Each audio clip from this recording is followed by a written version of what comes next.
सिद्धारुणमायर्यं नमो वज्रायणं नमो लोहे सर्वसाहु एषु पञ्च नमस्कारो सर्वपापप्रणाशं मङ्गलानं च सर्वेसिं परमं नवै मङ्गलम्। जय जगदीव जोनि वियाणो जगद्गुरो जगानन्दो जगन्नाथो जगबन्धो जय जगत्प्रियामो वयो। जय सुयाण पगो तीर्थयाणं अपश्चिमो जय जय गुरुलोगाणं जय महादेव। वन्दे वायुसंवाहकं महावीरं महामुनिम् अमरवरराय मह्यं चरमतीर्थयरम्यमसतीर्थं सर्वारिष्टप्रणशाय सर्वाभीष्टार्थदायिने सर्वलब्धिनिधानाय श्रीगौतमस्वामिने नमः। श्रीसुधर्मा स्वामिने नमः। अज्ञानतिमिरान्धनं ज्ञानं जनशलाकं नेत्रमुन्मीलितं येन तस्मै श्रीगुरवे नमः। Thank you so much. सभी का स्वागत है 39th session of Jain diet and Ayurveda में। पिछली कक्षा में हमने शरीर के अंदर विभिन्न रोगों की उत्पत्ति में पंचवायु की अनियमितता के कारण को विस्तृत रूप से समझा। इनफैक्ट हमने पांचों वायु को कवर भी कर लिया। तो ऐसा हमने समझा कि अगर हम इन पंचवायु के जो एबनॉर्मलिटी है, अगर इनको हम साध ले तो कोई दवाई या हमारे जो चेंजेस आते हैं उसको समझना है, और इन पांचों वायु के व्यवस्थित होने से जो उत्पन्न होने वाली बीमारियां हैं और उनके चैलेंजेस हैं उसको समझना है, जिसपे साहब जी ने बहुत गहराई से हमें एक एक बीमारियों और एक एक चैलेंजेस के साथ और उसकी एसोसिएटेड जो वायु हैं उनकी जो अव्यवस्थित हो जाती हैं वो कारण बन जाती है, इसके बारे में डिटेल से हमें समझाया। साथ ही सबसे इम्पोर्टेंट चीज कि हर एक वायु के जो भी अव्यवस्था से उत्पन्न होने वाले लाइफस्टाइल चेंजेस से, फूड हैबिट के चेंजेस से और आसन और प्राणायाम के निरंतर और रेगुलर प्रैक्टिस से हम इसको कैसे डील कर सकते हैं, इसके बारे में हमें बहुत अच्छे से समझाया। एंड आप लोगों से अनुरोध रहेगा कि जब आज हम लोग इस लास्ट एपिसोड को अपलोड करने वाले हैं, please consider it as a practical guide for you all to take consideration for any kind of problem that you have. So आगे की क्लास के लिए मैं साहब जी को आमंत्रित करती हूँ हमारे मंच पे। मध्यवंदामी साहब जी कक्षा का संचालन करें। देखिए, हमने जिस प्रकार से आन, व्यान, उदान, समान, अपान इन पांचों वायुओं के बारे में विशेष बात की। अब इनकी चिकित्सा के लिए सबसे बढ़िया अच्छी व्यवस्था जो है दवाई की वो है तेल। तेल जो है वो वायु की चिकित्सा करने वाली बहुत अच्छी दवाई है। इसीलिए आयुर्वेद के ऋषि मुनियों ने हमारे आहार के अंदर तेल को एक अनिवार्य अंग बता दिया।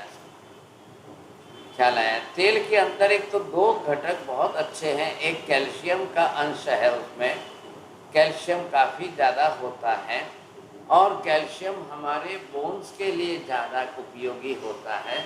और बोन्स में ही जितने जॉइंट्स हैं, क्योंकि मसल्स में, अन्य सेल्स में, अन्य अंगों में जितने जॉइंट्स नहीं है उतने बोन्स में हैं। आप अपने ही शरीर का स्केटल जब हड्डियों का हाड़ पिंजर देखेंगे, अस्थि तंत्र, तब आपको ख्याल आएगा।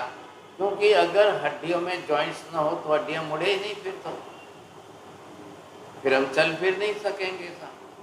पैर की अंगुली से लेकर के पूरे गर्दन तक जो है सभी प्रकार की हड्डियों के जॉइंट जो है वो बरोबर एक दूसरे के साथ मुड़ते रहते हैं, चलते रहते हैं।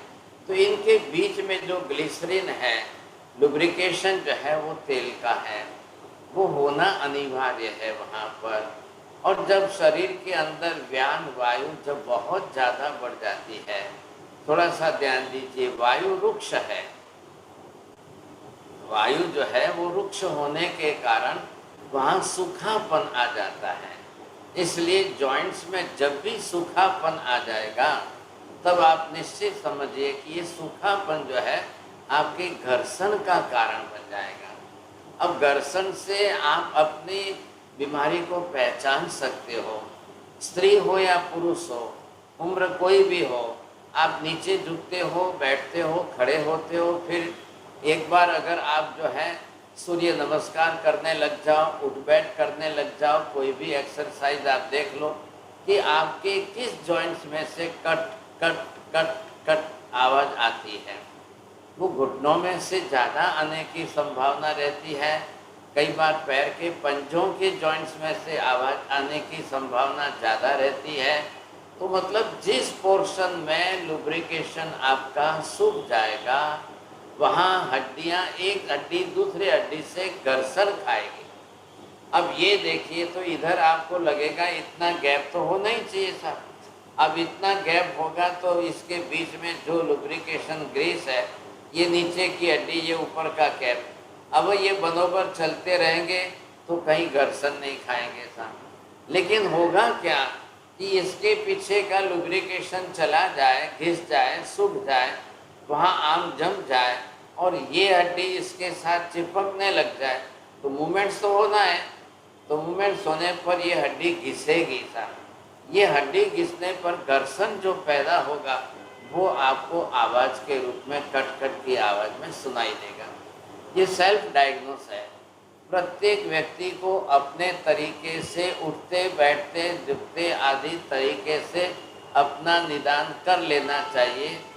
कौन सी हड्डी किस प्रकार, कौन सा जॉइंट कहाँ घिस रहा है, वहाँ पर लुब्रिकेशन की आवश्यकता है।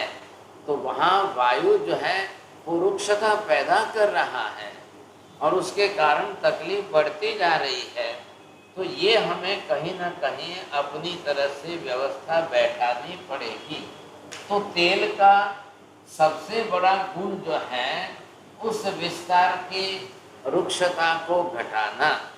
लेकिन अब आपको कौन सा तेल लेना चाहिए, तो ये कहा है यहाँ पर तिल का तेल है, ये यहाँ पर सरसों का तेल है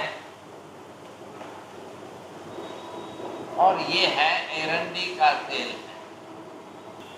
ये तीन तेल ऐसे हैं कि जिनके अंदर पांचों वायुओं का नाश करने का, कंट्रोल करने का गुण है। अब इनके अंदर भी आपको लगेगा कि सरसों का अगर है तो सरसों से ज़्यादा तिल में है, तिल से ज़्यादा एरंड तेल में है वातनाशक गुण। जॉइंट्स में पूरे शरीर के अंदर कौन सा वायु है, व्यान वायु। अब व्यान वायु को फिर से सुधारना है तो उसके लिए तेल काम का है। अब आप बोलेंगे कि साहब जॉइंट्स में पेन है और मैं अगर तेल पीता हूँ या लेता हूँ तो वो तो खाली स्टमक में जाएगा, फिर वहाँ क्या होगा। भाई साहब, पूरे सिर से लेकर पैर तक के शरीर के लिए कोई भी औषध आहार वहाँ तक पहुँचाना है उस अंग तक, तो आपको पेट में ही लेना जरूरी है। यहाँ तक कि जो लोग आँखों के लिए भी, ख्याल आया, आँखों के लिए भी नहीं सोचते हैं कि चश्मा पहन लिया हो गया काम, जी नहीं। हमारा अंदर से जो लेंस जो है उसके पावर कम हुए हैं, उसको रेक्टिफाई करने के लिए बाहर से स्पेक्स लेकर के पहन रहे हैं, तो वो उस लेंस के नंबर को मैच करने के लिए सेटिंग है। लेकिन अंदर से आँख की ज्योति बढ़ाने के लिए, रेटिना को थोड़ी शक्ति देने के लिए, लेंस को थोड़ी सी शक्ति देने के लिए, पुपिल्स को थोड़ी शक्ति देने के लिए, जिसको हम शक्ति मतलब टॉनिक बोलते हैं, वैसी कोई चीज़ें आपके खाने में आई क्या, वैसी कोई चीज़ें आप खा रहे हो क्या, वो अगर नहीं मिल रहा है शरीर को तो आँखों भी कमज़ोर होती जाएगी। तो क्या चाहिए साहब, देशी शुद्ध गाय का घी अनिवार्य है, उसके साथ में त्रिफला अनिवार्य है, विटामिन ए जिसमें मिल रहा है वो तत्व ज़्यादा अनिवार्य है। तो आपकी आँखों के नंबर जो है बढ़ेंगे नहीं, ऊपर से घटेंगे। अब ये चीज़ें खाने में ही नहीं आ रही है। घी है तो वो भी जो है शरीर के लिए बहुत उपयोगी है, बहुत जरूरी है। अब रहा सवाल ये गुणवत्ता का। अब मैं यहाँ पर इन 3 तेलों की बात कर रहा हूँ। इन 3 तेलों में से तो हमारे यहाँ पर खाया जाने वाला प्रमाण बहुत ही कम है, नहीं जैसा ही समझ लो समझे। आजकल जो लोगों के घरों में खाया जा रहा है, ज़्यादा से ज़्यादा मूंगफली का तेल है, सरसों का ये सूरजमुखी का तेल है, पाम ऑयल जो है वो लोगों के खाने में ज़्यादा आ रहा है, और सबसे ज़्यादा है पिग फैट आ रही है। पिग फैट और पाम ऑयल को हाइड्रोजन प्रोसेस के अंदर 400 डिग्री पर ले जा कर के इतना गर्म करके ऐसे डाल दो, वही ज़्यादा बिक रहा है। मलेशिया से पहले इतना पाम ऑयल आता था, अब उसकी जगह पर जो है इंडोनेशिया से भी आ रहा है। तो ये सारा पाम ऑयल जो है वो आकर के यहाँ पिग फैट में मिक्स हो रहा है। तो न तो तिल का तेल मिल रहा है, न सरसों का मिल रहा है, सब न एरंडी का उपयोग कर रहे हैं लोग। अब ये तेल रोज के खाने में आना चाहिए। अब प्रमाण कितना चाहिए? 10 से 20 ग्राम। जिसका शरीर, जिसकी उम्र, जिसकी बीमारी, ये 3 चीज़ें देख करके अगर आप तीनों के हिसाब से खा रहे हो तो बहुत अच्छा काम हो जाएगा सर। ऐसे मेडिसिन भी हो जाएगी। लेकिन अब आप खाली मूंगफली का तेल खाओ तो मूंगफली के तेल में वातनाशक गुण नहीं है। आप कोकोनट ऑयल खाओ तो उसमें वातनाशक गुण नहीं है। अब राइस ब्रांड वाला तेल खाओ तो उसमें ये गुण नहीं है। गुजराती लोग गुजरात में ज़्यादा कपासिया का भी तेल खाए तो भी वो गुण नहीं है। सोयाबीन का तेल खाओ तो उसके अंदर भी प्रोटीन के कंटेंट्स हाई है, लेकिन उसके अंदर भी आपको ये कैल्शियम का प्रमाण इतना नहीं मिलेगा, और साथ में वातनाशक गुण नहीं मिलेगा सब। क्योंकि प्रत्येक वस्तु के अपने जो गुणधर्म हैं, उन गुणधर्मों के आधार से ये बनाया गया है, समझे कि नहीं? लेकिन सवाल क्या है, आज इन तेलों की हालत खराब कर दी है। तेलों की सारी प्रक्रिया, अब तेल इतने बिगाड़ दिए हैं। वास्तव में तेल के नाम के बजाय तो आप ये देखिए कि ये तेल जो है, आप अपनी तरफ से पहली बात तो ये है कि तेल कौन से खाने चाहिए। रिफाइंड खाने चाहिए। अब यहाँ पर तेल के बारे में वैसे हमने पहले भी बात की थी। आज हमको एक ऐसा वीडियो मिला है कि जिसके अंदर रिफाइनिंग सिस्टम में तेल के अंदर कितने केमिकल्स, कौन कौन से केमिकल उस प्रोसेस में आ रहे हैं जो हमारे लिए कैंसर कारक है, हार्ट के लिए नुकसान कारक है, बोन्स के लिए नुकसान कारक है, बीमारियां बढ़ाने वाले हैं, हाई ब्लड प्रेशर करने वाले हैं, हार्ट के लिए कोलेस्ट्रॉल बढ़ाने वाले हैं। ऐसे तेलों के बारे में एक जो रिफाइनिंग सिस्टम, जो प्रोसेस आई है, वो आपको अवगत करानी बहुत ज़रूरी है। तो आप ज़रा ध्यान से देख लेना। अभी दिखा रहे हैं आपको वो वीडियो, जी। और वो शेयर भी करेंगे। तो आप लोग भी अपनी तरफ से जो शक्यता हो सके तो सभी लोग जो है कैसे करेंगे स्मिता जी, सबको जी रिकॉर्डिंग जी करने हाँ, के लिए। ये अभी हम लोगों ने शुरू कर लिया है साहब जी। नमस्कार, मेरा नाम अभिषेक श्रीवास्तव है। मेरी कंपनी नेचर तत्वा का फाउंडर हूं, और हमारी company mainly would cold press oil का प्रोडक्शन करती है।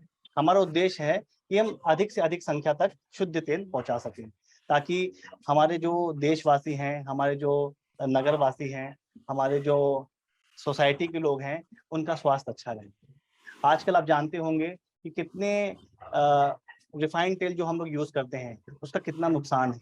आज आप न्यूज़पेपर में पढ़ते होंगे, हर दूसरे तीसरे दिन ये आपको सुनने में, पढ़ने में आता होगा कि यंग एज में ही लोगों को हार्ट अटैक्स आ रहे हैं, ब्लॉकेज हो रहे हैं, लोगों को बाईपास सर्जरी करवानी पड़ रही है, एंजियोप्लास्टी करवानी पड़ रही है, लोगों का बीपी हाई हो रहा है।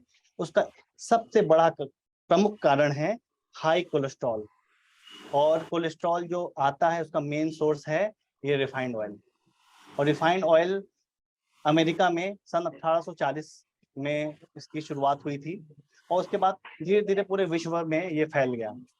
और आज इसके जो दुष्परिणाम हैं लोगों के सामने आ रहे हैं। इस पे जो रिसर्च है और जो इस पे जो आंकड़े आ रहे हैं, जो हॉस्पिटल से न्यूज़ आ रही है, ये बताती है कि जो रिफाइंड ऑयल है उसको, उसके जो प्रोसेस है इतनी जटिल है कि उससे जो कोलेस्ट्रॉल जो बनता है वो हमारी जो आर्टरी को क्लॉग कर देता है, जिसके कारण से हार्ट अटैक और दूसरी गंभीर बीमारियां उत्पन्न हो रही हैं। तो हमारा ये उद्देश्य है, जो हमारी प्राचीन परंपरा है, जो हमारा वैदिक कल्चर है, वैदिक संस्कृति है, उसमें आयुर्वेद शास्त्र है। आयुर्वेद शास्त्र के अनुसार कच्ची घानी का जो तेल है वो हर व्यक्ति के लिए सर्वोत्तम माना गया है। ना उस पे किसी तरह का केमिकल प्रयोग हो, ना उस पे किसी तरह का मिलावट हो, यानी अडल्टरेशन, मिलावट नहीं होनी चाहिए। जो जैसा प्रकृति से जो हमें बीज प्राप्त हुआ है उससे पूर्ण मिलावट रहित तेल हम सभी के लिए उपयोगी है और हमारे स्वास्थ्य के लिए अच्छा होता है। तो हमारा यही प्रयास है कि हम अधिक से अधिक लोगों तक अपना ये जो नेचुरल तेल है, नेचुरल ऑयल है, मिलावट रहित है, केमिकल रहित, हम लोगों तक पहुंचाएं। और आपको उससे पहले साइंटिफिकली ये बताना चाहेंगे कि ये जो रिफाइंड ऑयल है वो कैसे बनता है। तो सबसे पहले रिफाइंड ऑयल में हाँ, मैं ये कहना चाहता था, अब आप जो भी है अगर कॉपी पेन साथ में है तो लिख लेना, क्योंकि साइंटिफिक फैक्ट्स जो बताए जाएंगे एक एक प्रोसेस के अंदर कौन सा केमिकल यूज़ कर रहे हैं और कौन सा केमिकल आपको कौन सी बीमारी कर रहा है। हमारा देखने का प्रयोजन ये है, ये श्रीवास्तव जी जो है बहुत अच्छी तरह से एक रिसर्च करके लेके आए हैं। तो सारे जो है प्रोसेस के जो केमिकल्स हैं उनका नाम और उससे होने वाले नुकसान को वो इन्होंने बरोबर साथ में दिया है। तो सबसे पहले हमें ये नोट्स कर लेना होगा और फिर हम समझ लेंगे उस जगह पर। और फिर अगर लोगों को लगे कि नहीं ये तेल तो हर रिफाइंड सिस्टम वाले तेल हर हालत में छोड़ने ही चाहिए था, तो आपको मैं ये निवेदन करना चाहता हूँ कि हमारी क्लास भी जो हम चला रहे हैं तो बीमारियों के हिसाब से है, तो हमको नेचुरल जो है कौन से बीमारी को कैसे दूर किया जाए। जैसे अभी तक आपने समझा कि ब्लड प्रेशर में कारणीभूत बन रहा है, हाई कोलेस्ट्रॉल में ये तेल हमारा कारणीभूत बन रहा है। अभी अभी गत 2-4 महीनों की न्यूज़ के अंदर कई लोगों ने सुना है कि बहुत ज़्यादा जिम में जाकर वर्कआउट करने वाले 40 से 42-45 की उम्र में हार्ट अटैक के अंदर मर रहे हैं साहब। तो ये सब प्रमाण बढ़ता जा रहा है, ख्याल आया कि तो ये प्रमाण क्यों बढ़ता जा रहा है, क्या कारण है, इनके बारे में इन्होंने काफ़ी अच्छी खोज छानबीन की है और ये आपको बता रहे हैं। तो अभी साइंटिफिक फैक्ट ये शुरू कर रहे हैं, तो आप Yes. एक एक लिख लेना जी। तो ज़्यादा ऑयल एक्सट्रैक्ट किया जाए तो उसको बोलते हैं सॉल्वेंट एक्सट्रैक्शन मेथड। Right. उसमें से जो एक हेक्सेन नाम का केमिकल आता है उसका यूज किया जाता है। हेक्सेन एक पेट्रोलियम प्रोडक्ट है जो क्रूड ऑयल के प्रोसेस से निकलता है और वो अगर हम हाई टेम्परेचर में हीट करने Yes. अभी आपने सुना ये हेक्सेन करके एक ऐसा केमिकल है और ये आपको समझ में आया कि ज़मीन में से पेट्रोकेमिकल जो निकल रहे हैं, पेट्रोलियम है, डीजल है, उसमें से ये प्रोसेस बना करके ये हेक्सेन बनाया गया है। अब ये उसके अंदर डाल करके उसकी रिफाइनिंग प्रोसेस शुरू हो रही है। आप एक के बाद एक नाम लिखेंगे जो स्क्रीन पर भी आएगा तो आपको जल्दी से ख्याल आ जाएगा। अब ये उसका रूट्स भी बता रहे हैं, अब हमको इसकी कोई आवश्यकता नहीं है। अब ये केमिकल हमारी बॉडी में जाएगा। आजकल आपने देखा है छोटी उम्र के अंदर हेयर ग्रे हो जाना, सब बाल सफ़ेद हो जाना, अभी तो शादी भी नहीं हुई है उसके पहले ही बाल सफ़ेद हो रहे हैं। ये ऐसी परिस्थितियां जो आ रही है तो उसके भी तो कारण आपको समझना पड़ेगा। तो ये जो सॉल्वेंट एक्सट्रैक्टिंग मेथड जो है, तो इसके अंदर ये हेक्सेन जो है पेट्रोकेमिकल प्रोसेस में से निकाला हुआ प्रोडक्ट जो है सबसे पहले उपयोग इसका हो रहा है। बहुत खतरनाक नुकसान होगा। ये देखो पेट में जा रहा है, ये प्रूफ आपको दिखा रहे हैं, समझे कि नहीं। 300 डिग्री सेल्सियस तक का। उसके बाद हेक्सेन का जो केमिकल इसमें हम जब डालते हैं तो वो ऑयल को अलग कर देता है, यानी कि ज्यादा से ज्यादा मात्रा में ऑयल आपको प्राप्त हो सके। हेक्सेन बहुत ही ज्यादा, मतलब आप सोचिए ये पेट्रोलियम प्रोडक्ट है, वो हमारे तेल में मिलाया जाता है खाली ऑयल को ज्यादा मात्रा में निकालने के लिए। ठीक है, पहला। दूसरा ये है कि रिफाइंड ऑयल की जो प्रक्रिया है वो 5 प्रोसेस से होकर गुजरती है। वो भी सब, उसमें 14 तरह के केमिकल मिलाए जाते हैं और बहुत ही हाई टेम्परेचर है, यानी कि 200 से 300 डिग्री सेल्सियस तक इसको हीट दिया जाता है और 2 से 3 बार दिया जाता है। तो सबसे पहली प्रक्रिया है डीगमिंग की। उसमें से जो तेल का जो चिपचिपा पदार्थ है वो हटाने की प्रोसेस है। उसकी 2 प्रोसेस होती है। पहला ये होता है कि उसमें एक हाई स्टीम। हाँ जी, अब आप ये समझिए कि इन्होंने जो बताया है डीगमिंग की जो है, देखिए तेल की असली होने की पहचान है चिपचिपापन। मैंने अभी आपको यहाँ 3 तेल जो बताए थे उसके अंदर सरसों का है, तिल का है और अरंडी का है। तिल के तेल में चिकनाहट जो है जितनी 10-20% है उससे 10 गुनी ज़्यादा सरसों के तेल में। सरसों के तेल में जितनी ज़्यादा है उससे 100 गुनी ज़्यादा अरंडी के तेल में है। ये जो चिकनाहट है, देखिए यही असली तेल की सबसे मुख्य पहचान है। आप 3 नाम लिखिए, 3 पहचान जो है, एक तो तेल का रंग, तेल के दूसरे नंबर पर तेल की चिकनाहट और तीसरे नंबर पर उसकी स्मेल जो है। अब ये तीनों चीज़ घटक निकाल देंगे और उसको बाद में तेल को पानी जैसा बना देंगे साहब। ये है इनकी रिफाइनिंग प्रोसेस। 14 केमिकलों से ये कर रहे हैं। जब भी आपको अगर तेल की पहचान करनी है, महिलाएं बाजार में लेने जाती है तो पहली नंबर की बात है रिफाइन मत लाओ। आपके घरों में देखिए माता जी, विभा बहन, आप आशा बहन, आपके घर में डिब्बे पर लिखा होगा डबल रिफाइन लिखा है, रिफाइन लिखा है, डबल रिफाइन लिखा है, ट्रिपल रिफाइन, कभी ध्यान ही नहीं दिया है। आज जाके घर में फिर आप किचन में डब्बे पर देखना, कई लोगों के घर में 15 केजी के बड़े बड़े डब्बे लाते हैं साहब। साहब जी हम रिफाइंड यूज ही नहीं करते, सीधा तिल का तेल या सरसों का तेल। ये जो है कि अगर आप रिफाइंड ला रहे हो तो मतलब क्या खा रहे हो, केमिकल का जहर खा रहे हो साहब। मैंने आपको 3 पहचान बता दी साहब।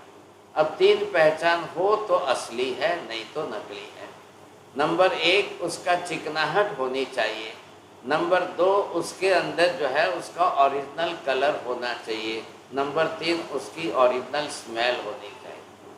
सरसों का तेल है उसकी स्मेल अलग आएगी, तिल का तेल है उसकी स्मेल अलग आएगी, अरंडी का तेल है उसकी स्मेल अलग आएगी और तीनों के गुणधर्म अलग अलग हैं। अरंडी का तेल ज़्यादा ले लो तो लूज मोशन हो जाते हैं, लेकिन अरंडी का तेल माप से प्रमाण में सही ढंग से लो तो जॉइंट्स की और सबकी बढ़िया अच्छी रेमेडी है, ये दवाई चिकित्सा हो जाती है। और तिल का तेल और सरसों का तेल ये रेगुलर रसोई में हमको चमका दे, तड़का देने में, लगाने में, खाने में बहुत ज़्यादा उपयोगी है साहब। मैं तो ये कहूँगा कि आज के कलयुग में अगर शुद्ध तेल मिलता है तो रोटी पर घी के जगह तेल लगा के खाओ, तिल का तेल लगा के, बहुत अच्छा रहेगा। असली है तो आपको कोई कोलेस्ट्रॉल नहीं बढ़ेगा, ये भी गारंटी है।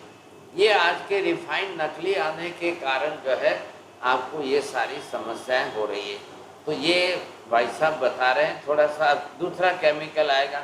अब 5 प्रकार की प्रक्रिया इन्होंने बताई है। अब इन 5 प्रोसेस के अंदर कितने केमिकल का कैसे उपयोग कर रहे हैं वो बता रहे हैं। पहला ये होता है कि उसमें एक हाई स्टीम, हाई प्रेशर से स्टीम दिया जाता है या हाई टेम्परेचर में वाटर पास किया जाता है। तो जो उसके जो सॉल्यूबल जो पार्टिकल्स हैं वो उसके साथ अलग हो जाते हैं और ऑयल निकल के अलग हो जाता है।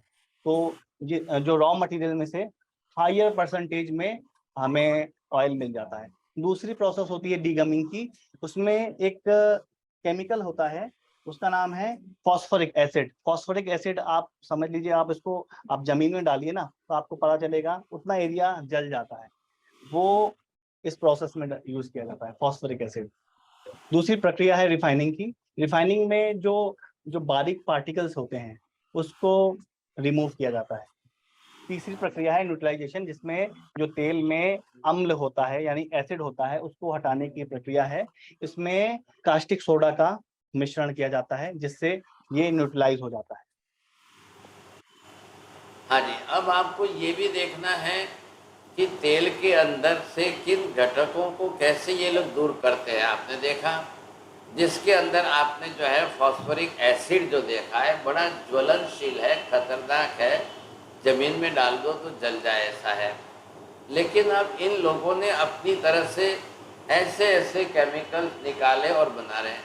अब तीसरा इन्होंने बताया, आपने लिखा है कास्टिक सोडा। कास्टिक सोडा जिसका यूज़ हम साबुन में करते हैं, कपड़ा धोने के साबुन में किया जाता है, वो इतना इसके अंदर आ रहा है और वो हमारे शरीर में जा कर के और ज़्यादा तकलीफ कर, ब्लड प्रेशर ज़्यादा बढ़ाएगा, ब्लड प्रेशर हाई करेगा, शरीर इतना अंदर स्टोरेज नहीं कर पाता है। आज आप देखो पहले के ज़माने में ये प्रक्रिया क्यों नहीं थी, इतना कैंसर नहीं होता था, इतनी हार्ट की बीमारियां नहीं होती थी, क्यों नहीं? आपने सुना होगा कोल्हू का बैल, तो बैल चलता था कोल्हू का और खाली मूंगफली या सरसों या तेल ये पीसे जाते थे और वो भी लकड़ा था, मोटा मोटा वजन वाला भारी लकड़ा, और कोल्हू का बैल चलता तो पीसा जाता था, तेल निकलता था, सिर्फ नीचे कपड़ा रखते थे और छान लेते थे, बस इसको कहते हैं फिल्टर प्रोसेस। तो हमको ऐसा तेल खाने में उपयोग में लेना चाहिए था, बिल्कुल फिल्टर वाला शुद्ध तेल हो तो आपको बीमारी नहीं होगी, कोई बीमारी नहीं होगी, ऊपर से शरीर को फायदा होगा। लेकिन अब हुआ क्या है, 1840 से यूएस में से ये प्रोसेस चली है साहब, क्या है, ऑयल मिल जो चली है, ऑयल मिलें बनने के बाद ही ये समस्याएं सारी खड़ी हुई। अब क्यों हुई ये, क्या आवश्यकता रही? तो जब इन्होंने देखा पॉपुलेशन इतना बढ़ रहा है, इतने लोगों तक इतना तेल पहुंचाना है, तो भाई साहब पॉपुलेशन की कोई चिंता नहीं थी। हिंदुस्तान के अंदर 1960 तक इतनी रिफाइनिंग प्रोसेस नहीं थी, ख्याल आया? बरोबर लोग जो है गांव-गांव में तेली होते थे, गांव-गांव में कोल्हू का बैल होता था, बरोबर निकलता था। 1960 के बाद तो जो है इन कोल्हू के बैल के जगह पर मशीनें भी आ गई थी, उसके बाद लोग मशीनों से निकालने लग गए थे। तो वो एक मशीनों के अंदर ये होता था कि हॉट प्रोसेस होती थी और लकड़े में कोल्हू के बैल से घूमने के अंदर कोल्ड प्रोसेस होती थी। तो उसमें और इसमें भी तेल के घटक नष्ट नहीं होते थे, ये हमारा प्राचीन विज्ञान था। तेल के जो इंग्रेडिएंट्स है अंदर के घटक, वो उसके खास उपयोगी, कैल्शियम है तो वो जरूरी है, शरीर को आवश्यक है। अब वो आज की तारीख में सब नुकसान बहुत ज़्यादा हो रहा है। अब ये आगे की और प्रोसेसिंग बना रहे हैं डीगमिंग के बाद। अब आपको जो है आगे की प्रोसेस देखिए। और उसके बाद ब्लीचिंग की प्रक्रिया ये है कि जो आप जो देखते हैं ना ऑयल का जो टेक्सचर जो गोल्डन ब्राउन कलर का आता है, वो कलर देने के लिए ब्लीच किया जाता है। और ब्लीचिंग की प्रोसेस में केमिकल बहुत ज्यादा उपयोग किया जाता है। उसके बाद विंटराइजेशन, यानी तेल जमे नहीं। आप देखते होंगे होटल और रेस्टोरेंट में तो काफी समय पहले भोजन बना दिया जाता है और उपयोग बाद में किया जाता है, तो उसमें जम जाता है, जैसे घी जमता है ना, तो तेल भी जम जाता था, तो वो लोगों को पसंद नहीं है। तो उसको हटाने के लिए विंटराइजेशन प्रक्रिया का इस्तेमाल किया जाता है। इससे तेल में जो जमने का जो तत्व होता है वो उसको रिमूव किया जाता है। उसके बाद विंटराइजेशन की प्रोसेस में इथेनॉल का प्रयोग किया जाता है। आप कभी पेट्रोल भराने जाते होंगे, उसमें अब लिखा होता होगा 10% इथेनॉल, 20% इथेनॉल, वो भी पेट्रोलियम प्रोडक्ट है, वो इसमें विंटराइजेशन की प्रक्रिया में यूज किया जाता है। इसके बाद उसको 20 से 25 मिनट तक रहने दिया जाता है। इस इथेनॉल के साथ। उसके बाद की प्रक्रिया है डीऑडराइजेशन, यानी कि जो स्मेल है, जो नेचुरल स्मेल है, आज आप कोई भी रिफाइंड ऑयल को स्मेल करेंगे, उसमें कोई भी आपको स्मेल नहीं आएगी। जो उसकी जो ओरिजिनल स्मेल है, जो नेचुरल स्मेल है, वो आपको नहीं मिलेगी। बिल्कुल सादा, कोई स्मेल नहीं होगी, बिल्कुल ऑर्डरलेस होगा। तो उसके लिए ये लास्ट प्रक्रिया होती है डीऑडराइजेशन, यानी उसकी स्मेल को रिमूव कर देना। तो ये अब ये सारी प्रोसेस के बाद आपको रिफाइंड ऑयल मिलता है।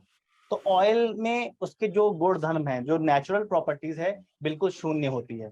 और एक तरह के लिक्विड में आप भोजन पका रहे हैं, उसमें तेल में ट्रांस फैट पाया जाता है। जो ट्रांस फैट होता है वो कैंसर कारक होता है, कैंसर कारक भी होता है। और कोलेस्ट्रॉल, यानी कि जो बैड कोलेस्ट्रॉल है। हाँ जी, अब आपने ये सुना, देखिए इथेनॉल, अब आजकल तो गाड़ियाँ भी इथेनॉल पर चलने लग गई, बसें इथेनॉल पर चलने लग गई। अब ये भी पेट्रोलियम प्रोडक्ट है। पहले वाला आपने हेक्साजेन देखा था, वो भी पर ऐसी गए। अब हेक्सेन के साथ में ये लाया, तो मतलब कितने प्रमाण में हमारे शरीर के अंदर ये पेट्रोलियम प्रोडक्ट जा रहा है। अब इसके कारण क्या होना, ब्लड प्रेशर हाई होगा। और अब आपने डीऑडराइजेशन मतलब क्या, उसकी जो गंध है वो निकाल देनी। अरंडी के तेल की गंध अलग है, सरसों के तेल की गंध अलग है, और तिल के तेल की गंध अलग। हम गंध बोलते हैं, सुगंध है उसकी नेचुरल ओरिजिनल। अब जो है मूंगफली के तेल की गंध अलग। लेकिन ये सब क्या कर रहे हैं, ये सब निकाल दे रहे हैं। तो निकाल दे रहे हैं तो उससे तो कितना नुकसान होगा, ओरिजिनलिटी उसकी चली जा रही। भाई आपको गंध से क्या तकलीफ है। अब आजकल लोगों ने ये बिना गंध वाले तेल में तल के खाते खाते खाते खाते हमारा नाक नासिका ऐसी हो गई है। अगर आप इनको आज जो है किसी को तल करके दो तो वो बोलेगा नहीं नहीं नहीं, ये खाना ही नहीं। बिल्कुल इन्होंने इतने केमिकलों से पूरे तेल को रिफाइन करके पानी जैसा बना दिया। अब आश्चर्य लगेगा आपको कि तेल का अंश तो बचा ही नहीं है, जो शरीर को जरूरी है वो तो बचा ही नहीं। अंदर ऊपर से जो है सारे केमिकल आ गए। अब आपने ध्यान से सुना हो तो ये कैंसर करने वाला है इथेनॉल जो आया है। और ब्लीचिंग करने के लिए जो इन्होंने कई केमिकलों का उपयोग किया। अब ब्लीच करने से मतलब क्या होता है, एकदम बिल्कुल सफ़ेद पानी जैसा ट्रांसफर दिखाई दे। अब ये ट्रांस फैट जो आई तो ये आपका हाई कोलेस्ट्रॉल बढ़ाएगा ही बढ़ाएगा। और आज के काल में लोगों का तला हुआ खाने की आदतें 10 गुनी ज़्यादा हो गई है। हर जगह जहाँ देखो, जहाँ जाओ, हर चीज़ों की बहुत आसान सस्ता हो गया। रास्ते पर देखो तो झुपड़पट्टी वाले, स्लम एरिया वाले 10 चीज़ जो है, चने का बेसन लाया, बेसन में 10 चीज़ बना के तल दी, तल करके सीधे ही बाहर जो है ये स्ट्रीट वेंडर बन करके बेचने लग जाते हैं। रोज चलते फिरते लोग खाने लग जाते हैं। ये परिस्थिति हो गई है। इसी कारण पूरी दुनिया के अंदर कैंसर की मात्रा हद से ज़्यादा बढ़ चुकी है।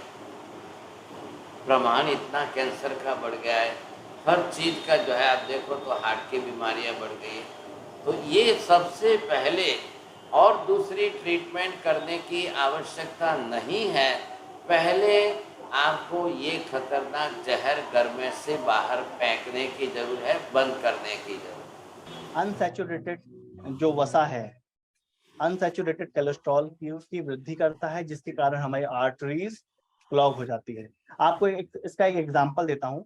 जब ये रिफाइंड ऑयल का जो शुरुआत हुई थी, उसके बाद होटल रेस्टोरेंट ने तो ये सस्ता पड़ता है तो वो सब वही यूज करते हैं। तो उनकी जो सिंक होता है, जो उनके ड्रायर्स होते हैं, वो सब क्लॉग होने लगे। उन्होंने कहा कि इसके लिए हमें केमिकल कुछ चाहिए, जो हमारी जो सिंक है, जो हमारी नाली है, वो जाम हो रही है, तो उसका कोई केमिकल चाहिए, हमसे साफ नहीं होता। तो उसको केमिकल के थ्रू वो सिंक साफ होता है, क्लीन होता है। अब वो जो बड़ी बड़ी नालियां जो जाम हो जाती है, क्लॉग हो जाती है, तो आप सोचिए हमारी आर्टरी तो बहुत छोटी सी होती है। अगर हम ज्यादा इस्तेमाल करेंगे रिफाइंड ऑयल का तो वो बहुत ही कम समय में क्लॉग हो जाती है और बहुत ही कम एज में ये हार्ट अटैक का कारण बनती है। अभी आपने जाना कि ये रिफाइंड ऑयल कैसे बनता है और कितना नुकसान होता है। अब हम ये जान लें कि ये जो शुद्ध कच्ची घानी का जो तेल होता है, जो कि पहले की परंपरा थी। आपने नाम सुना होगा बैल कोल्हू। तो बैल पहले घूमता था और मशीन जो जो लकड़ी की होती थी ना, वो साथ साथ जो मथानी घूमती थी उससे तेल निकलता था। और बैल जिस गति से घूमता था उस गति से आज ये मोटर वाली मशीन घूमती है और उसका आरपीएम यानी रिवॉल्यूशन पर मिनट 25 होता है। आप इसका वीडियो देखेंगे, आप लाइव देखेंगे तो आपको दिखेगा कि कितने स्लोली स्लोली ये घूम रही है। और जो उसमें जो तेल निकलता है बिना हीट किए हुए निकलता है, कोल्ड प्रेस निकलता है। और उसमें जो जो रॉ मटेरियल है, जैसे मूंगफली का दाना हो गया, सरसों का हो गया, कोकोनट हो गया, उसके जो गुण धर्म है, नेचुरल जो प्रॉपर्टीज है, वो इंटैक्ट रहती है, वो बर्न नहीं होती है। आपको उसके सभी पोषक तत्व उसमें मौजूद मिलेंगे। उसकी जो ऑर्डर है, जो उसकी नेचुरल स्मेल है, वो एरोमा है, वो भी आपको उसमें मिलेगा। और इसमें इसकी प्रक्रिया ये है कि ये जो मशीन आपने अभी देखा तेल निकालते समय, हमने इसमें करीब 15 से 17 किलो हमने मूंगफली के दाने डाले थे और उसमें से लगभग 40 से 45% ये हमारा तेल निकला। इसके पीछे ये भी है कि इसका मॉइस्चर जितना कम होगा उतना आपको तेल अधिक प्राप्त होगा, और जितना मॉइस्चर ज्यादा होगा उतना तेल कम मिलेगा। आप लोग जो बाहर से लाते हैं ऑयल, आपने कभी उसे बनते हुए देखा है? कहीं भी आपको बनते हुए नहीं दिखाया जाता है। यहाँ पर आप आएंगे, आप अपना सामने भी ऑयल निकलवा के ले जा सकते हैं। शुद्ध कच्ची घानी का तेल, ये मैं आपको क्या हर डॉक्टर भी आपको बोलेगा कि शुद्ध खाएं, स्वस्थ रहें और लंबी आयु जिए। लकड़ी घानी के तेल में आपको कोई भी कोलेस्ट्रॉल नहीं मिलेगा, ट्रांस फैट नहीं मिलेगा। आप इसको एक बार यूज करेंगे, एक कहते हैं तेल को दोबारा पकाने में उसके जो हार्मफुल तत्व आ जाते हैं, और जो ऑलरेडी पका हुआ, हम बाहर से अगर हॉट प्रेस्ड ऑयल भी लाते हैं तो वो एक बार पक के आता है, मशीन से गर्म तेल निकलता है स्पेलर से। लेकिन यहाँ पर हमारा जो तेल निकलता भी है, आप बनते हुए तेल में भी अगर हाथ डाल दे तो ठंडा तेल रहता है, थोड़ा भी उसमें हीट नहीं होती है। तो एक बार भी पका नहीं है, आप उसे लाके पहली बार आप घर पे पकाएंगे तो उसमें कौन से तो हार्मफुल तत्व होंगे, कौन से ऐसे हार्मफुल फैट्स होंगे जब वो पहली बार ही पक रहा है। और दूसरी चीज है कि अगर आप इस ऑयल को एक बार पकाने के बाद दोबारा भी, जैसे कहते हैं पूरी तलने के बाद आप दोबारा नहीं यूज कर सकते हैं, आप इसको पूरी तलने के बाद भी यूज कर सकते हैं थोड़े समय तक, क्योंकि ये अभी बिल्कुल एक बार भी पका हुआ नहीं है, बिल्कुल शुद्ध तेल आपको यहाँ से उपलब्ध हो रहा है। लकड़ी घानी के तेल में एक और भी खासियत होती है इसके, हमने इसे किसी भी तरह से फिल्टर नहीं किया हुआ है, कोई भी फिल्टर मशीन नहीं यूज की हुई है। जैसा भी ऑयल मशीन से निकलता है हम उसको बॉटल में फिल कर देते हैं। तो ये बॉटल्स में नीचे को आपको छोटे छोटे पार्टिकल्स भी बैठे दिखाई पड़ेंगे, वो उसकी शुद्धता की भी पहचान होती है। आपको पहले बता दें कि वुड कोल्ड प्रेस ऑयल हम 15 तरह का निकालते हैं। इसमें आपको मूंगफली का तेल हमारे यहाँ मिल जाएगा, सरसों का तेल मिल जाएगा, नारियल का तेल मिल जाएगा, बादाम का तेल मिल जाएगा, मोरिंगा ऑयल। मोरिंगा ऑयल होता है, इसको सहजन बोलते हैं, सहजन के बीज से ये बनता है। इसका उपयोग ये होता है कि बहुत ज़्यादा जिसको जोड़ों में दर्द है, जॉइंट पेन हो, उसके लिए ये अच्छा रहता है मोरिंगा का ऑयल। उसके बाद निम्बोली यानी नीम के जो बीज का तेल है वो हम यहाँ पे प्रोडक्शन करते हैं। अलसी यानी फ्लैक्स सीड का ऑयल, ये भी हम यहाँ प्रोडक्शन करते हैं। और कैस्टर ऑयल यानी कि अरंडिये का तेल, वो भी बहुत उसके हेल्थ बेनिफिट्स होते हैं, वो भी हम यूज़ करते हैं। तो ये आपने देखा, विशेष कर से इसको हमें बहुत अच्छी तरह से ये समझना चाहिए। आज हमारे लिए, शरीर के लिए तो तेल अनिवार्य है। क्यों अनिवार्य है? दो कारण है। एक तो मैक्सिमम कैल्शियम अच्छा मिलेगा, दूसरी तरफ हमारे शरीर को ये वातनाशक गुण दे रहा है। देखिए, जनरली जो लोग जो है, महिलाएं 40 के ऊपर चली जाए, उनको आवश्यकता रहती है कैल्शियम की ज़्यादा, तो मेहरबानी करके बाहर के कैल्शियम आप न खाएं। बाहर की कैल्शियम की टैबलेट, गोलियां, कैप्सूलें अगर आप खाएंगे तो एक तो कत्ल खाने में कटे हुए जानवरों की हड्डियों का पाउडर आएगा, एक तो कत्ल खाने के पंचेंद्रिय जीवों की हिंसा का पाप लगेगा। उससे बचने की कोशिश करिए आप पहले तो। और दूसरी तरफ आपको जो है विशेष रूप से ये देखना है कि आप अपने शरीर को मैक्सिमम कैल्शियम कैसे दें साहब। आप देखिए कैल्शियम वाला आहार ले जिनको भी, तो मैं कह रहा था महिलाएं 40 के ऊपर, आजकल तो 35 के ऊपर भी घर घर में कैप्सूल की गोलियां, ये कैल्शियम की गोलियां खाने लग गए। पुरुषों के अंदर 50 के बाद देख लो। तो ये जॉइंट्स पेन हमारे क्यों शुरू हो रहे हैं? आपको न तो कोई जॉइंट्स के लिए रिप्लेसमेंट कराना है, न कोई सर्जरी करानी है, न कोई ऑपरेशन कराना है, कोई आवश्यकता नहीं है। सबसे पहले आप अपनी तरफ से ये प्रयत्न करें कि हम कैसे इनसे बच सकते हैं। सोचिए समझिए, कोई रिप्लेसमेंट कराना कोई परमानेंट क्योर नहीं है, ये पहले आप समझ लीजिए। ये हम बहुत बड़ी गलती कर रहे हैं। डॉक्टरों के कमाने का, हॉस्पिटलों के लिए कमाने का एक बहुत बड़ा जरिया बन चुका है, ये बात सही है, लेकिन ये हमारा नुकसान बहुत भारी होगा, बहुत भारी। आपको इससे बचना ही होगा। तो ये प्रयत्न करेंगे हम, तो हम एक तो बीमारियों से बचेंगे सब, इधर दूसरी तरफ जो है इतना केमिकल हमारी बॉडी में जा रहा है। एक बात जरूर समझ लीजिए, वनस्पति जो प्लांट्स है, हर्ब्स है, वो हमारी बॉडी को सूट कर सकती है, केमिकल किसी भी हालत में बॉडी को सूट नहीं करेगा। Number 2, specially female body which is based on the hormone system, जो हमारे हार्मोन्स के ऊपर चलती है, और ये रिफाइंड ऑयल आने से आपको जो है थायराइड के प्रॉब्लम और बढ़ जाएंगे फिर, क्योंकि कास्टिक सोडा वगैरह है, पेट्रोलियम प्रोडक्ट वगैरह के केमिकल है, ये थायराइड भी बढ़ा देगा, हार्ट के लिए भी नुकसान करेगा, कोलेस्ट्रॉल बहुत ज़्यादा बढ़ा देगा साहब। तो ये हमें पहले चेक कर लेना है, समझे कि नहीं। तो ये प्रयत्न आप करेंगे बहुत अच्छा है। आज की तारीख में देखिए, आपको एड्रेस वगैरह चाहिए, नंबर चाहिए, शायद आप जिस देश जहाँ रहते हो वहाँ पर भी मिलते होंगे आसपास में, नहीं है तो विरालम का नंबर आपके पास है, विरालम में वहाँ व्यवस्था की हुई है। ऐसे जो लोग बनाते हैं उनसे संपर्क करके ला करके आपको पहुँचाया जाता है। अब कोई कहाँ बहुत दूर हो, कोई कहाँ बहुत दूर हो, कहाँ की इनकी फैक्ट्री कहाँ लगती है, सब अपना अपना बिजनेस करते हैं, तो अपने अपने बिजनेस के हिसाब से तो लेंगे ही लेंगे। बम्बई वालों को बम्बई में मिलता है, ये माता जी बताते हैं कि भी वो लाते हैं तो फरीदाबाद में वहाँ मिलता है, कलकत्ता वालों को मिलता है। सिर्फ मीना बहन जी न्यूयॉर्क, न्यू जर्सी या यूएस के अंदर शायद पॉसिबिलिटी बहुत कम है, ख्याल है कि नहीं। ये आपको सबको अपनी तरह से पहले सावधानी तो रखनी पड़ेगी। आज की तारीख में जितनी बीमारियां ज़्यादा बढ़ रही है उससे बचना बहुत जरूरी। अब इससे ज़्यादा अगर स्मिता बहन जी आप सबको ये बता दें, आजकल छोटे छोटे जो है मशीन निकल गए, मुझे तो नहीं कहना है, आप जानते ही होंगे, इतने कॉम्पैक्ट छोटे छोटे मशीन निकल गए। जैसे आप घर के अंदर मिक्सर तो सभी रखते ही हो, वैसे ही ये छोटे छोटे इतने छोटे से मशीन कॉम्पैक्ट, और कॉस्ट भी शायद 15-20 हज़ार के आसपास की है। अगर आपने घर में ले लिया और आपको 1 वीक का जितना तेल यूज़ होता है वो निकाल लो। अच्छा, दूसरी बात मैंने बहुत स्टार्टिंग में क्लासों में कही थी कि तेल भी सीजन के हिसाब से चेंज होता है।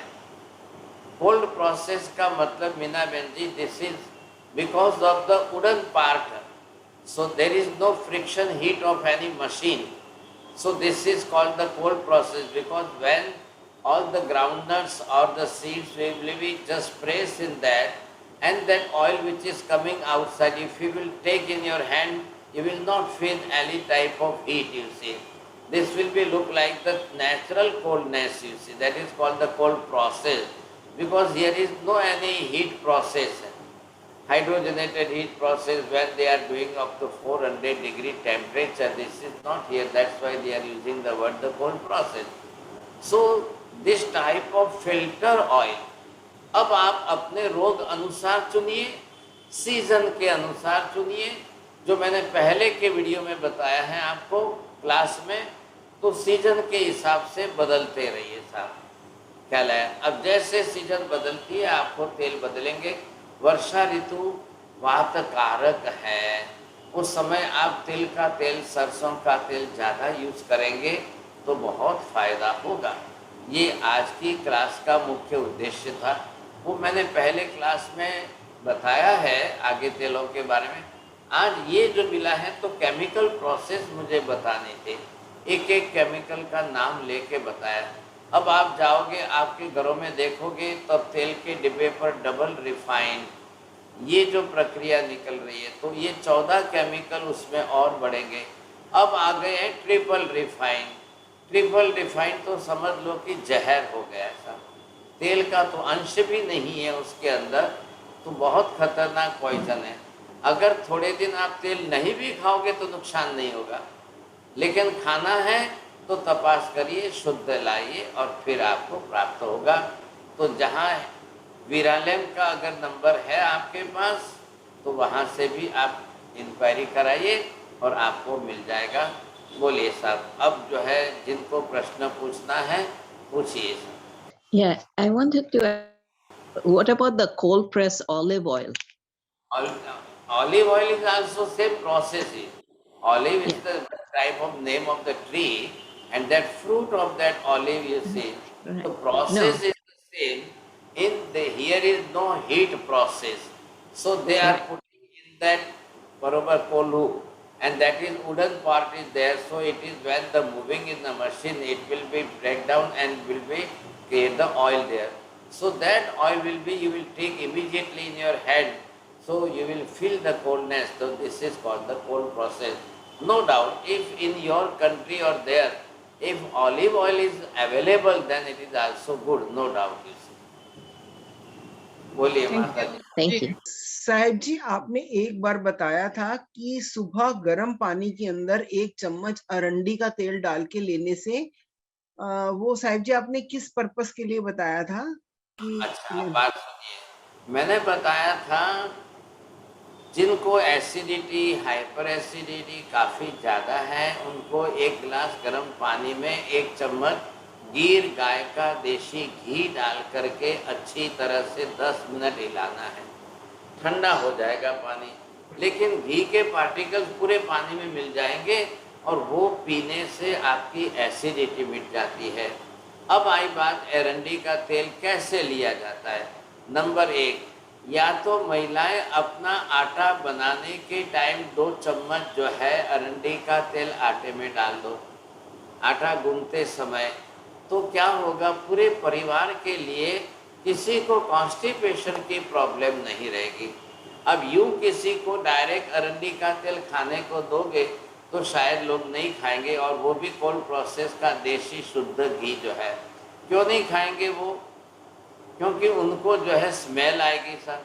अब 8 दिन तक तो आप रोज खा रहे हो तो बिल्ला स्मेल वाला खा रहे हो। और भूल से भी होटलों में, रस्तों पर ये पानी पूरी है, भेलपूरी है, या ये समोसा है, ये तले हुए पदार्थ भूल से मत खाइए। उसके अंदर तो इतना तेल भर जाता है, जो भुजिए और पकोड़े होते हैं उसमें तो इतना तेल भर जाता है कि आप प्रेस करो तो ड्रॉप नीचे गिरते हैं, इतना खतरनाक है।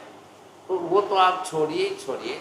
हाँ जी, अब आपको अरंडी का तेल लेना है। जिन लोगों को, महिलाओं को, पुरुषों को जॉइंट्स पेन है, जो रूमेटिज्म है, आर्थराइटिस है, गाउट है, साइटिका है, तो उन लोगों को सूंठ के उबाले में अरंडी तेल लेना है। 2 गिलास पानी में 1 चम्मच सूंठ डाल के उबालिए, सूंठ के साथ में हल्का थोड़ा सा गुड़ डाल दो और पानी जला करके आधा कर दो। अब उसके बाद सुबह सुबह खाली पेट पीते टाइम 1 चम्मच आप तेल डाल दो, अरंडी का तेल डाल के पीजिए।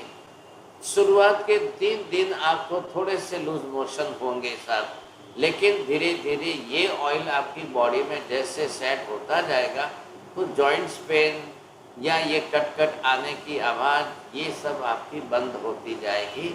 लुब्रिकेशन नेचुरल हो जाएगा। बड़ी अच्छी ट्रीटमेंट है। साहब जी, इसी तरह से वो कोकोनट ऑयल का के बारे में बताएंगे, उनके क्या लाभ हैं? और ऐसा देखा जाता है कि साउथ के लोग कोकोनट ऑयल का ज्यादा यूज करते हैं, और तो अगर क्या नॉर्थ के लोग ये कर सकते हैं अपने आहार में? हाँ, जरूर करिए। आहार में कोकोनट ऑयल यूज करिए। especially in the summer season.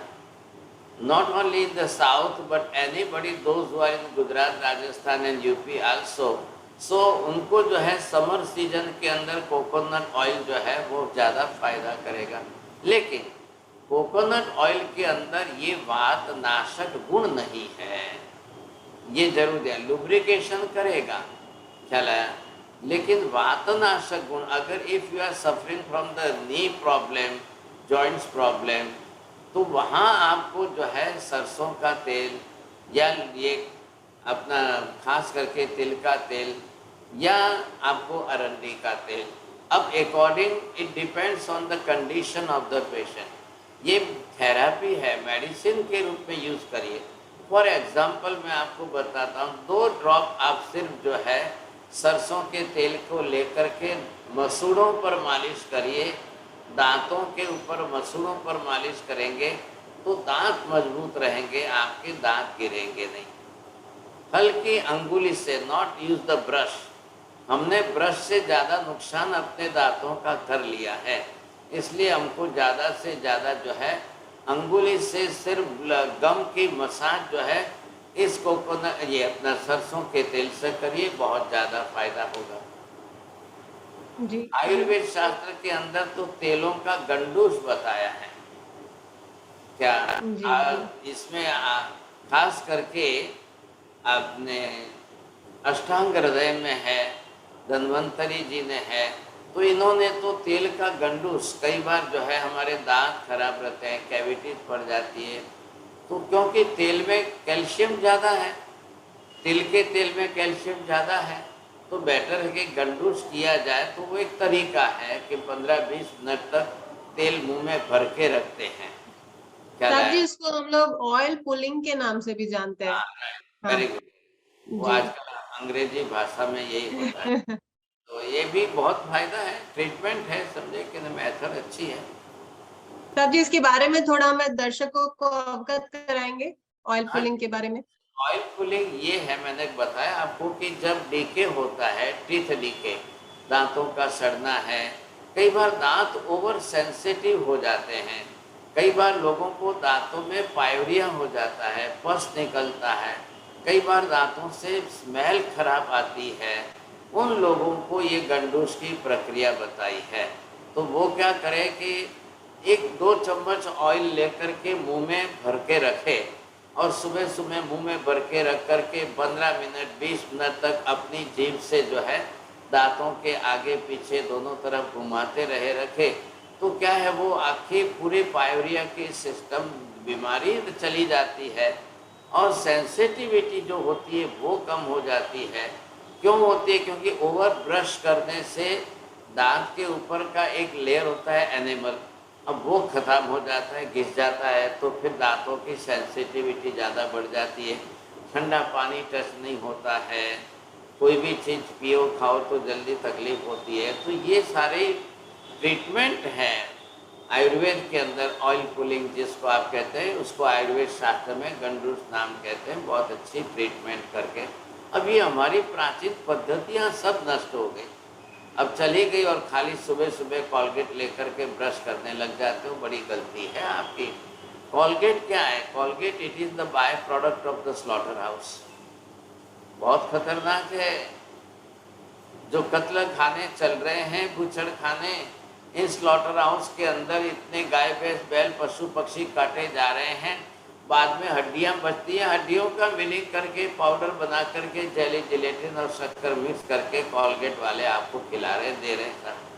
अब मम्मियां समझने को तैयार नहीं, छोटे छोटे बच्चों को जब ब्रश और कॉलगेट दे रहे, छोटे छोटे बच्चों को। अब ये नुकसान हो रहा है बहुत ज़्यादा, ये गलतियां करनी ही नहीं है साहब।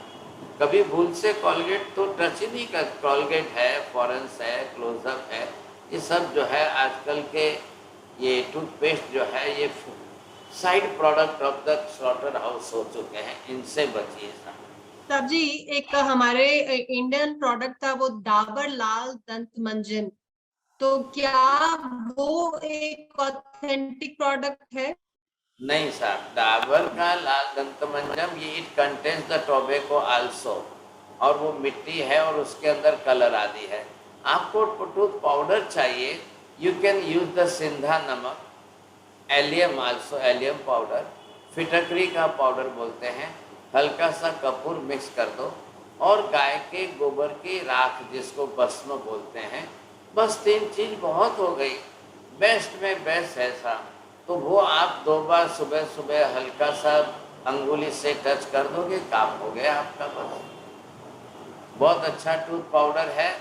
और भी अगर किसी को अलग अलग चाहिए तो विरालम में बनता है, क्योंकि विरालम के अंदर गौशाला है, वहाँ गायों का जो गोबर है उसकी राख बनाई जाती है, उस राख से जो है मिक्स करके ये सिंधा नमक आदि पीस करके मिक्स करके बनाया जाता है, तो आप वहाँ से भी प्राप्त कर सकोगे।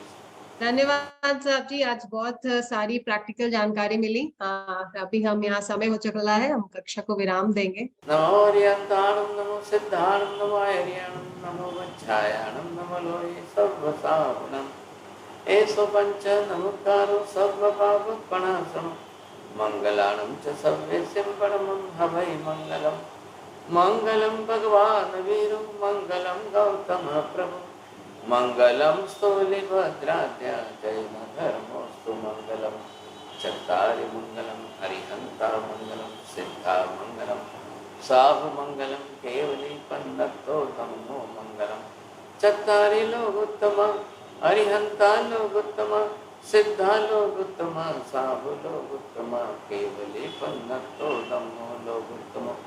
चत्तारि शरणं प्रव्रजामि अरिहन्ते शरणं प्रव्रजामि सिद्धे शरणं प्रव्रजामि साहु शरणं प्रव्रजामि केवले पन्नतं धम्मं शरणं प्रव्रजामि।